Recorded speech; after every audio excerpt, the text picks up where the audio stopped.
కలియుగం 2064 movie review.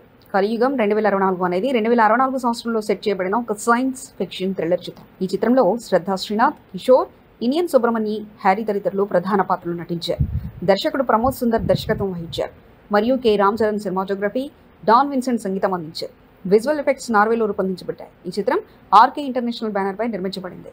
మూడో ప్రపంచ యుద్ధం తర్వాత 2064లో పరిస్థితులు చాలా దగ్గర అవుతున్నాయి. ఎక్కడా ఆహారం, నీరు దొరకడం లేదు. ఈ పరిస్థితుల్లో మనుషులు తమ జీవితాన్ని కాపాడుకునేందుకు ఎంత దారుణంగా మారిపోతారు.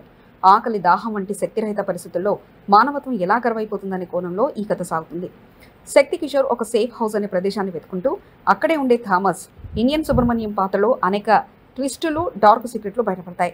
ఈ క్రమంలో భూమి, శ్రద్ధా శ్రీనాథ్ కూడా తన సేఫ్ హౌస్ను వెతుకుతుంది. మరి ఆ సేఫ్ హౌస్లో భూమి ఎదుర్కొన్న కష్టాలు, థామస్ ఆమెకు చేసిన అప్రతికూలతలు, చివరికి భూమి ఆ సేఫ్ హౌస్ నుండి బయటపడిందా లేదా అనేది ఈ ప్రశ్నలు చిత్రాన్ని ఆసక్తికరంగా ఉంచుతాయి. ఇక ప్లస్ పాయింట్స్ వస్తే సైన్స్ ఫిక్షన్, అడ్వెంచర్ ఎలిమెంట్స్. ఈ సినిమా సైన్స్ ఫిక్షన్, అడ్వెంచర్ మరియు ఎమోషనల్ థ్రిల్లర్ను బాగా మిళితం చేస్తుంది. కొన్ని థ్రిల్లింగ్ సన్నివేశాలు, ఇంటర్వెల్ ట్విస్టులు సినిమాకు అదనపు ఆకర్షణగా ఇస్తాయి. దర్శకుడు ప్రమోద్ సుందర్ రాసిన ఫ్యూచర్ డ్రామా ఆసక్తికరంగా సాగింది. కొన్ని సస్పెన్స్ సీన్స్ కూడా ఆకట్టుకున్నాయి. కిషోర్ శక్తి పాత్రలో మంచి నటన చూపించారు. శ్రద్ధా శ్రీనాథ్ కూడా భూమి పాత్రలో బాగా నటించింది. ఇనియన్ సుబ్రమణి థామస్ పాత్రలో మరో స్థాయి ప్రదర్శన కనబరిచారు. గ్యారా లక్ష్మి, హరి, అస్వల్ వంటి నటులు తమ పాత్రలకు న్యాయం చేశారు.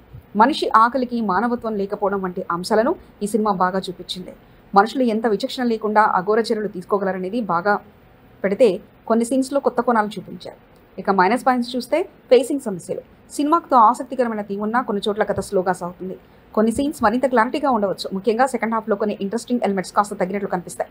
మూడో ప్రపంచ యుద్ధం తర్వాత వచ్చే ఫ్యూచర్ను మంచి రీతిలో కనెక్ట్ చేయకుండా కొన్ని చోట్ల సీన్స్ డైవర్ట్ అయ్యాయి. దీనివల్ల కథలో ఉన్న సస్పెన్స్ కొంత తగ్గింది. కొన్ని సస్పెన్స్ సీన్స్ ఇంకా ఆసక్తికరంగా ఉండవచ్చినట్టుంది. కథలో మానవత్వం కోల్పోయిన ప్రతిపక్ష పాత్రలను బాగా చూపించారు, కానీ అదే స్థాయిలో సస్పెన్స్ను ప్రదర్శించడం కాస్త లోపం ఉన్నట్లు కనిపిస్తుంది. ఇక సాంకేతిక విభాగానికి వస్తే cinematography, K Ram Charan cinematography చాలా బాగుంది. ఫ్యూచరిస్టిక్ దృశ్యాలను బాగా చిత్రీకరించారు. ముఖ్యంగా సెకండ్ హాఫ్లో కొన్ని కీలక సన్నివేశాలు చక్కగా చూపించారు. సంగీతం, డాన్ విన్సెంట్ సంగీతం సినిమాకు సరైన అనుసంధాన్ని కలిగించింది, కానీ సంగీతం మరియు ఆకట్టుకునేలా ఉండవచ్చు. ఎడిటింగ్, నిమ్ట్ ఎంటింగ్ ఆకట్టుకుంది. సినిమాకు సరైన రీతిలో ఫేసింగ్ ఉండడానికి సహకరించింది.